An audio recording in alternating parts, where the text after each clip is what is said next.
আমি রাধারানীর মতন এত সুন্দর না, শ্রীমতী রাধারানী তপ্ত কাঞ্চনের মতন উজ্জ্বল। আমি কেন শ্রীমতী রাধারানীর মতো সুন্দর হলাম?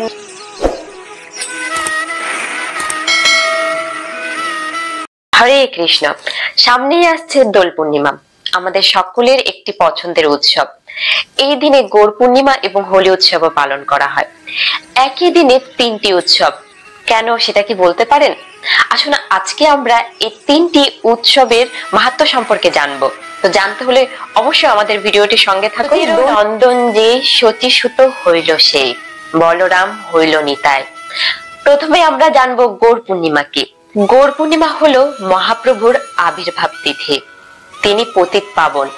এই জগতের অধমদেরকে উদ্ধার করার জন্য 1486 খ্রিস্টাব্দে মহাপ্রভুর আবির্ভাব হয়েছে। যখন উত্তর ফাল্গুনী নক্ষত্র যুক্ত ছিল, তখন সিংহ রাশিতে সিংহ লগ্নে পরমেশ্বর ভগবান শ্রীকৃষ্ণ তিনি শ্রীমতী রাধারানীর ভাবক্রান্ত নিয়ে ভক্ত রূপে আবির্ভূত হয়েছিলেন ভারতের পশ্চিমবঙ্গে মায়াপুর নামস্থান সচিমাতা এবং জগন্নাথ মিশ্রের গৃহে আবির্ভূত হয়েছিলেন শ্রী চৈতন্য মহাপ্রভু। আমাদের কলিহত জীবকে উদ্ধার করার জন্য ভগবান শ্রীকৃষ্ণ কলিযুগে শ্রী চৈতন্য মহাপ্রভু রূপে আবির্ভূত হয়েছেন। তাই এই দিনটি খুবই গুরুত্বপূর্ণ।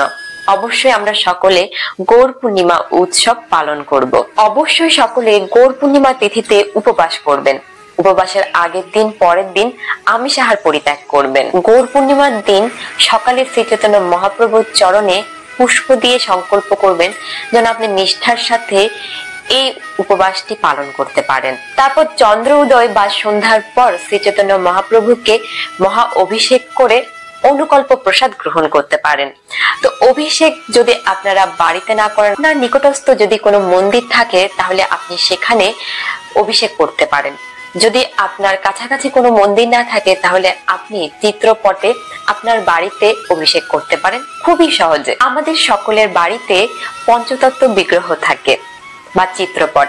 দুহাত তুলে মাঝখানে যিনি দাঁড়িয়ে আছেন তিনি হলেন শ্রী চৈতন্য মহাপ্রভু। সেই চিত্রপটে আমরা অভিষেক করতে পারি। শুধুমাত্র পঞ্চামৃতই দ্বারা শ্রী চৈতন্য মহাপ্রভুকে অভিষেক করা যেতে পারে। পঞ্চামৃত কি?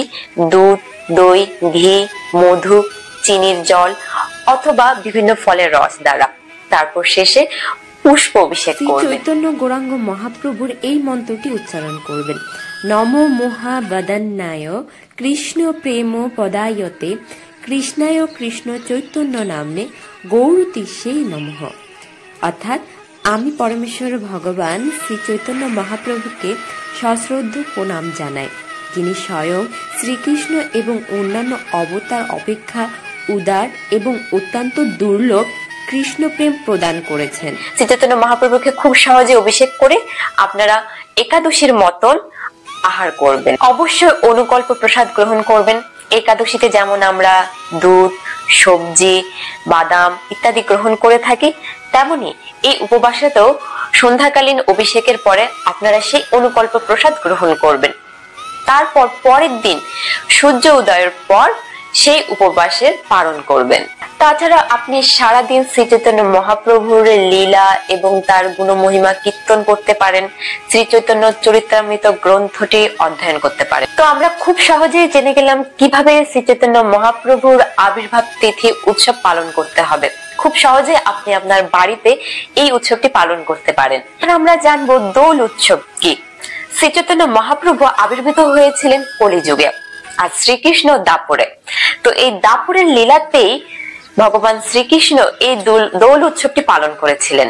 এর একটি সুন্দর একটি কাহিনী আছে যেটি খুবই মাধুর্যপূর্ণ। ভগবান শ্রীকৃষ্ণের যখন 5 থেকে 6 বছর বয়স ছিলেন, তখন তিনি তার মাকে প্রশ্ন করেছিলেন যে মা, আমার দেহ দেখো শ্যামবর্ণ, আমি রাধারানীর মতন এত সুন্দর না, শ্রীমতী রাধারানী তপ্ত কাঞ্চনের মতন উজ্জ্বল। আমি কেন শ্রীমতী রাধারানীর মতো সুন্দর হলাম না? ছোট্ট গোপালের কথা শুনে যশোদা মা বলেছিল, তুমি যদি শ্রীমতী রাধারানীকে আবির দিয়ে রাঙিয়ে দাও তাহলে সেও তোমার মতন দেখতে হয়ে যাবে। এই ফাল্গুনী পূর্ণিমা তিথিতেই ভগবান শ্রীকৃষ্ণ শ্রীমতী রাধারানীকে আবির দ্বারা পরিপূর্ণ করেছিলেন এবং যখন তিনি শ্রীমতী রাধারানীকে আবির দিলেন তখন শ্রীমতী রাধারানীও ভগবান শ্রীকৃষ্ণকে আবির দিয়ে রাঙিয়ে দিলেন এবং ব্রজ গোপীরা সে আনন্দে পালন করতে থাকলেন সেই উৎসবটি। বিশেষভাবে এই ফাল্গুনী পূর্ণিমা তিথিতে ব্রজাঙ্গনারা তারা পরস্পরকে বিভিন্ন রঙের আবির দিয়ে রাঙিয়ে দিতেন। শ্রীমতী রাধারানী এবং শ্রীকৃষ্ণকে যেহেতু দোল মঞ্চে উপনিবেশ করে দোল দেওয়া হতো, তাই এই উৎসবটির নাম দোল উৎসব। আমরা জড় জগতের মানুষ সাধারণত রং বা আবির দিয়ে পরস্পরকে রাঙিয়ে নিই, কিন্তু এমনটি কোনো শাস্ত্রে উল্লেখিত নেই। শাস্ত্রে উল্লেখিত আছে যে ভগবান শ্রীকৃষ্ণের চরণে আবির প্রদান করে সেটি আমাদের মস্তকে ধারণ করা উচিত। অবশ্যই কারো চরণে আবির প্রদান করবেন না। আমরা সুন্দর একটি লীলা শ্রবণ করলাম এই দোল উৎসব কিভাবে হয়েছিল। তো এইবার আমরা জানবো যে হোলি উৎসব কি, এর মাহাত্ম্য কি। হোলিকা কথাটি থেকে হোলি শব্দটি এসেছে। এই হোলিকা কে ছিল? এই হোলিকা ছিল হিরণ্যকশিপুরের ছোট বোন। তো হিরণ্যকশিপুর সম্পর্কে আমরা সকলে কম বেশ জানি। তিনি ছিলেন এক ভয়ানক অসুর, কারণ তিনি নিজেকে ভগবান মনে করতেন। তিনি অতি চতুরতার সাথে ব্রহ্মার তপস্যা করে ব্রহ্মার থেকে বর প্রার্থনা করেন যেন তাকে কেউ হত্যা না করতে পারে।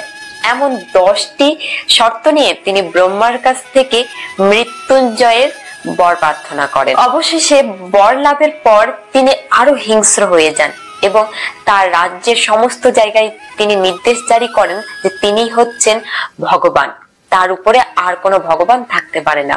তিনি ছিলেন বিষ্ণু বিদ্বেষী, কিন্তু তার পুত্র প্রহ্লাদ মহারাজ ছিলেন বিষ্ণু ভক্তি পরায়ণ। তাই হিরণ্যকশিপুর তিনি তার পুত্রকে একদম সহ্য করতে পারতেন না।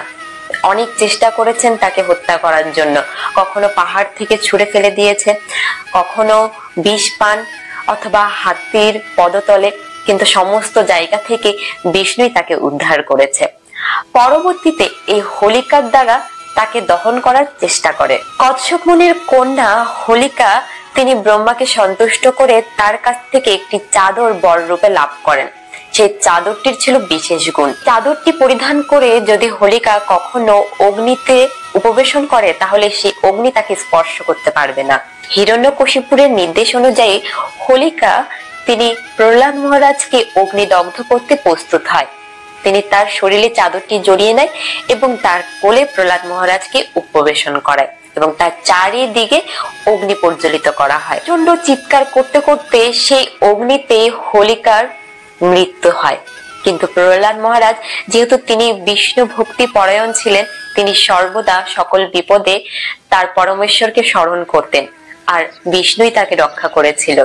এর থেকে আমরা একটা শিক্ষাও পাই যে কখনো যদি আমরা নিঃস্বার্থভাবে ভগবানকে স্মরণ করি তাহলে অবশ্যই ভগবান আমাদেরকে রক্ষা করবেন। যারাই বিষ্ণুর স্মরণে থাকবেন তারাই রক্ষা পাবে, আর যারা তাদের ক্ষতি করার চেষ্টা করবে বৈষ্ণবদের, তাদের এই হোলিকার মতনই দগ্ধ হতে হবে। তাই তো আমাদের সমাজে এখনো এই হোলিকা উৎসব পালন করা হয়, যাকে ন্যাড়াপোড়া বলা হয়। বাঙালিরা সাধারণত এই উৎসবটাকে ন্যাড়াপোড়া বলে, আর অন্যান্য স্থানে একে হোলিকা দহন বলা হয়। হোলি উৎসব পালন হয়েছিল দাপর যুগে, আর গৌর পূর্ণিমা শ্রী চৈতন্য মহাপ্রভু কলিযুগে যেহেতু আবির্ভাব হয়েছেন, তাই আমরা তার এই আবির্ভাব তিথিটিকে গৌর পূর্ণিমা বলি। আর হোলিকা অর্থাৎ হোলি উৎসবটি পালন করা হয় আমাদের পশুবৃত্তিকে দহন করার জন্য, তাই এই উৎসবটির নাম হোলিকা উৎসব বা হোলি উৎসব। তো এখনো আমরা সেই ছোটবেলা থেকে বলে থাকি যে আজ আমাদের ন্যাড়াপোড়া, কাল আমাদের দোল, পূর্ণিমাতে সবাই বলো হরি বল, জয় শ্রী চৈতন্য মহাপ্রভু কি জয়। তাহলে সকলে খুব সুন্দরভাবে এই উৎসবটি পালন করুন।